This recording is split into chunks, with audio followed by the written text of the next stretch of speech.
Íslenskur læknir sem stýrir sjúkdómavörnum Alþjóðaheilbrigðisstofnunarinnar í Evrópu segir of snemmt að segja til hvort bráðalúnabólgan sem nú geisar í Asíu verði að alheimsfaraldri. Formaður Samfylkingarinnar segir að tölur frá fjármálaráðuneytinu staðfesti að það reikni með aukinni skattbyrði á þessu ári og því næsta. 2 létust og 100 áhangandi tveggja argentískra knattspyrnuliða voru handteknir eftir að slagsmál brutust út meðal þeirra páskahelgina. Gott kvöld, það komið að seinni fréttum sjónvarpsins. Íslenskur læknir sem stjórnar sjúkdómavörnum Alþjóðaheilbrigðisstofnunarinnar í Evrópu segir mikla ógn stafa af hárri sýkingatíðni meðal heilbrigðisstarfsfólks þar sem bráðalúnabólgunnar hefur orðið vart. Svæðisskrifstofa Alþjóðaheilbrigðisstofnunarinnar hefur aðsetur hér í byggingunni fyrir aftan mig í austurhluta Kaupmannahafnar. Hér eru teknar margar af mikilvægustu ákvörðunum þessa heimshluta í heilbrigðismálum og meðal þeirra sem hér á ríkjum Íslendingurinn Guðjón Magnússon. Hann hefur farið fyrir sjúkdómavörnum í Evrópu frá því í ágúst síðastliðnum. Guðjón starfaði árabil hjá landlæknisembættinu og heilbrigðisráðuneytinu á Íslandi áður en hann tók við rektorstöðu Norræna heilbrigðisháskólans í Gautaborg. Það sem kemur mest á óvart eiginlega hvernig heilbrigðismálin og lýðheilsan lítur út í Evrópu. Það alveg ótrúlega miklar öfgar í þeim málum, allt frá því albesta sem hægt að finna í heiminum.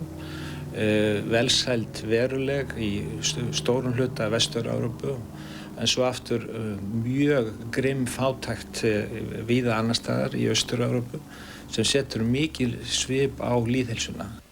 Guðjón segir að meðal stærstu verkefna deildarinnar sé að hamla útbreiðslu berkla og alnæmis sem hafa breiðst út mun hraðar í Austur-Evrópu en annar staðar í heiminum á undanförnum árum. Auk þess stofnunin sífellt á varðbergi gagnvart nýjum smitsjúkdómum, nú síðast bráðu lungnabólgunni sem hefur orðið meira en 100 manns að aldurtila í Asíu. Við fylgjumst afar vel með því sem þarna að gerast. Fyrir viku þá hélt ég að þetta væri svona frekar að hjaðna. Það virðist ekki vera að gerast. Það einfaldlega of margir lausir endar í þessum máli ennþá. Okkur stendur líka ógn af því hvað það virðist vera há sýkingartíðni meðal heilbrigðisstarfsfólks sem annast sýkta einstaklinga. Svo að það er einfaldlega of snemmt að segja til það hvort að þetta verður alheimsfaraldur. Formaður Samfylkingarinnar segir í tilkynningu sem send var út nú undir kvöld að í bréfi frá fjármálaráðuneytinu í dag sennilega skattbyrði hérlendis árið 2003 og 2004 komi fram að ráðuneyti reikni með því að á þessu ári og því næsta þyngist skattbyrðin miðað við árin 2002 og 2001. Formaður Samfylkingarinnar fór fram á að fá tölur ráðuneytisins þróun skattbyrði þar sem grunn upplýsingum þetta hefði verið sleppt í nýrri þjóðhagsspá. Það kemur í ljós að það sem að ég og aðrir þingmenn Samfylkingarinnar hafa verið að halda fram að skattheimta hins opinbera hefur verið að hækka á við rök að styðjast. Og það sem kemur auðvitað fram það að okkur hefur tekist að draga björninn Geir Haarde fram úr hýðu sínu og hann ekki lengur að reyna að blekkja fólk með því að fela þessar staðreyndir. En það hafa þeir verið að gera hingað til. Hvaða tölur eru þetta þá að þú segir?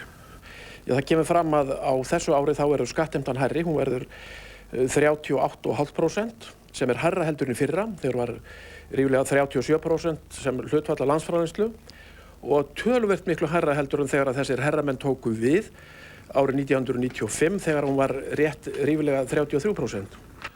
Össur heldur því fram að fjármálaráðherra hafi reynt að fela tölur skattbyrðina því að þær sýna að hún fari vaxandi.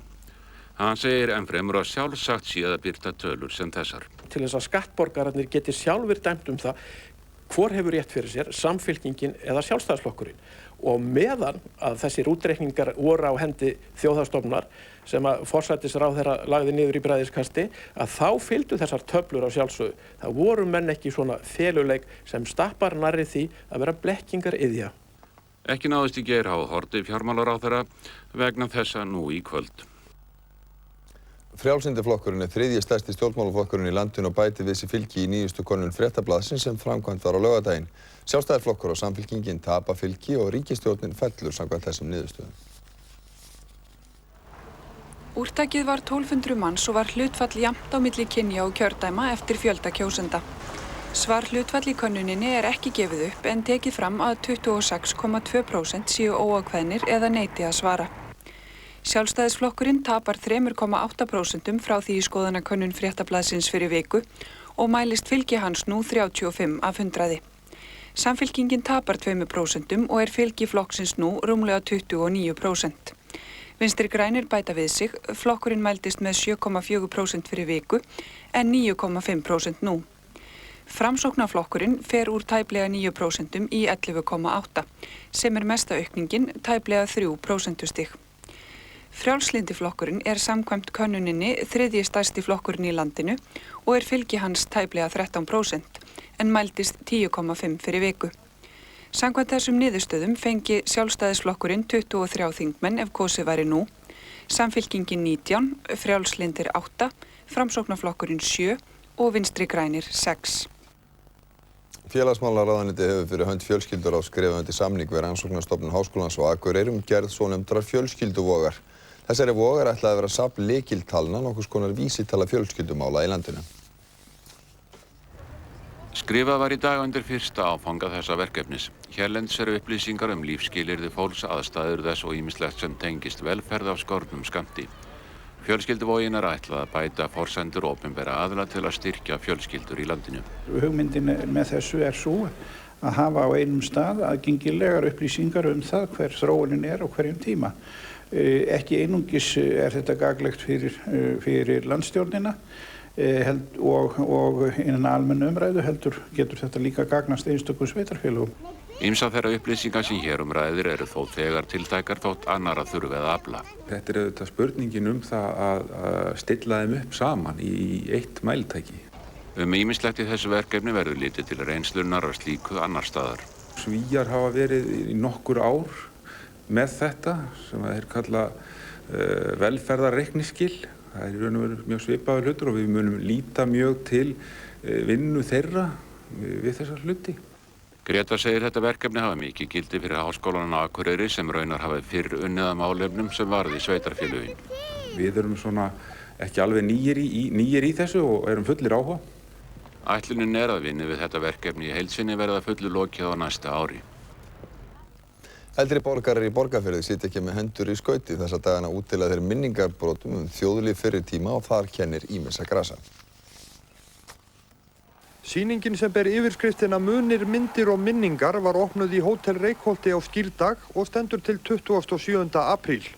Það félag aldraðra í Borgarfjarðardölum sem stendur að sýningunni en félagsmenn hafa á undanförnum árum tekið sig saman að varðveita minningarbrotum horfna þjóðhætti.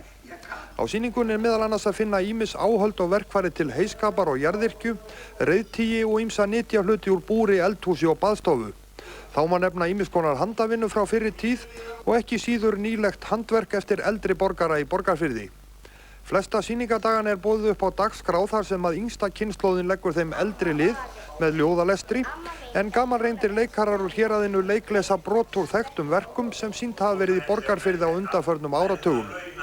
Meðal þeirra sem þar koma við sögu eru Jón Bóndi, Kerlingin og Vilborg yfirsetukona úr Gullnahliðinu. Jón minn, syngdu þennan sál með mér, Vilborg. Hann má til með að vakna mögulegt. Þarft þú ekki að sjá textan líka? Já, ég kunni nú sálminn þann alla herrans í eina huggun mín með sínu lagi. Og yfir í allt annað. Tveir Ástralar sem kalla sig Puppetry of the Penis eru komnir til Íslands og halda 4 sýningar í Austurbæ í Reykjavík næstu daga. Skemmtiatriði þessara kumpána gengur út á að sýna ýmis tólabrögð. Sem sagt, bregða á leik með kynfæri sín og mynda ýmsar fígúrur og fyrirbæri. Þannig heita atriðin ýmsum nöfnum svo sem Hamborgarinn, Eiffel-turnin og Loch Ness skrímslið. Félagarnir hafa sýnt víða í Bandaríkjunum, Kanada, Bretlandi, meginlandi Evrópu, Ástralíu og Nýja-Sjálandi. Þeir hafa einnig komið fram í þáttum bandarísku sjónvarpsmannanna Jay Leno og David Letterman. Þeir félagar segja að þetta snúist allt að skemmta fólki og fá það til að hlæja. It's a very popular show all around the world. Anywhere where the people have penises. And you'll never get tired of this? I don't think you can ever get tired of it. It's a thoroughly enjoyable way to make a living, playing and making installations with your penis. Og þá það viðskipti í Kauphöllinni sem voru með minnamóti í dag 1,5 milljarður. Úrvalsvísitalan lækkaði og 1415 stig. FTSE-vísitalan hækkaði 0,7% og Dow Jones og Nasdaq hækkuðu báðar tæp 2%. Gengisvísitalan lækkaði 0,12% og 119 stig, krónan hefur því styrkst sem því lítillega. Dalurinn féll og tæpa 76 krónur, evran 83 krónur og að síðustu pundi sem 119 krónur. Það var það sem var helst í fréttum okkar klukkan 7. Þorfinn Ómarssyni, fyrrverandi forstöðumanni Kvikmyndasjóðs, var óheimilt að úthluta styrkjum úr sjóðnum skömmu áður en hann lét af störfum samkvæmt skýrslu Ríkisendurskoðunar. Alltaf 10 starfsmenn Búnaðarbankans, þar af 4 framkvæmdastjórar, hafa ráðið sig til starfa hjá Landsbankanum. Bankastjórar Landsbankans verða framvegis 2.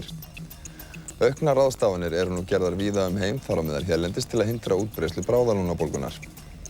Ný farþegaferja Smyrilæn sem kom í fyrsta sinn til Seyðisfjarðar í morgun. Skipið 36.000 tonn og kostar 7 milljarða króna. Forstöðumaður húsafriðunarnefndar segir ástand Þjóðleikhússins til skammar. Nefndin afhenti menntamálaráðherra í dag leiðbeiningarit steinuð hús og viðgerðir á þeim. Ögmundur Jónasson ætti að fást við breyttan veruleika í stjórnmálum í stað þess að gagnrýna þá sem lýsa honum, segir Svanur Kristjánsson stjórnmálafræðiprófessor. Og söngkonan heimsþekkta Nina Simone lést á heimili sínu í Suður-Frakklandi í gærkvöld, 70 að aldri. Og þá það íþróttirnar en Inter Milano og Juventus komist í kvöld í undanúrslit í meistaradeild Evrópu í knattspyrnu. Inter tapaði reyndar 2-1 fyrir Valencia en komst áfram með marki skoruðu á útivelli. Juventus lagði hins vegar Barcelona 2-1 í framlengdum leik. Þá vann Leeds 2-0 sigur á Fulham í ensku úrvalsdeildinni. En 2 létust og tugir meiddust eða slösuðust þegar stuðningsmönnum 2 liða laust saman helgina í Argentínu. Stuðningsmenn River Plate voru á leið frá Buenos Aires til Rosario á sunnudag þar sem leikur River Plate og Rosario fór fram. Á sama tíma voru stuðningsmenn Newell's Old Boys hins vegar á leið frá Rosario til Buenos Aires á leik gegn Boca Juniors. Rútur stuðningsmannanna mættust við vegatollstöð á leiðinni og brutust út hörkuslagsmál. Barist var með byssum auk þess sem kastavarg rjóthnhullingum með þeim afleiðingum að 2 létust og tugur manna meiddist eða slasaðist. 13 manns voru fluttir á sjúkrahús og hundruðir handteknir af lögreglu. Þrátt fyrir þetta fóru leikiliðana fram. River Plate komst í 1-0 á 27. mínútu með marki frá Luis González. Á 57. mínútu bætti Fernando Cavegni við öðru marki fyrir River sem vann dýrmætan 2-0 sigur á Rosario í toppbaráttunni. Á sama tíma lék Boca Juniors sama leikinn gegn Newell's Old Boys. Sebastián Bataglia kom þeim í 1-0 á 37. mínútu og Raúl Esteves innsiglaði síðan 2-0 sigur Boca sem í öðru sæti deildarinnar með 25 stig eins og River Plate sem í efsta sæti deildarinnar en með hagstæðara markahlutfall. Meistarar Los Angeles Lakers unnu fyrsta leik sinn gegn Minnesota Timberwolves í úrslitakeppni NBA-deildarinnar í körfubolta. Kobe Bryant skoraði 39 stig fyrir Lakers. Leikurinn fór fram á páskadag og páskakanínan hitaði upp fyrir leikinn með dansi í Target Center í Minnesota. Snillingurinn hjá Los Angeles Lakers, Kobe Bryant, fór á kostum í fyrri hálfleik. Þá skoraði hann hvorki meira en minna en 29 stig fyrir Lakers. Þessi frammistaða var til þess að Lakers hafði forystu frá upphafi. Staðan eftir fyrsta fjórðung var 39-23 eða 16 stiga munur. Kevin Garnett var drjúgur fyrir Timberwolves í leiknum. Hér minnkar hann muninn í öðrum leikluta en þegar flautað var til hálfleiks var staðan 66-52 fyrir meistarana.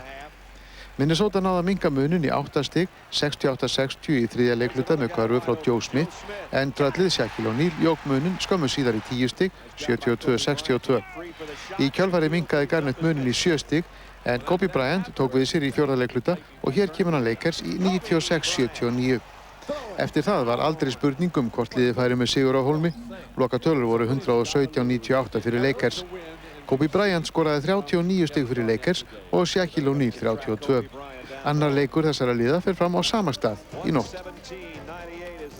Næstu fréttir í Ríkisútvarpinu á miðnætti á samtengdu rásum útvarpsins en Karlakór Reykjavíkur syngur fyrstu styrktarfélagstónleika sína af 6 í Ými á morgun síðasta vetrardag. Söngstjóri Friðrik S. Kristinsson, einsöngvari Garðar Thor Cortes og undirleikari Anna Guðmundsdóttir. Við ljúkum þessum að Karlakór Reykjavíkur í kvöld fyrir þessar.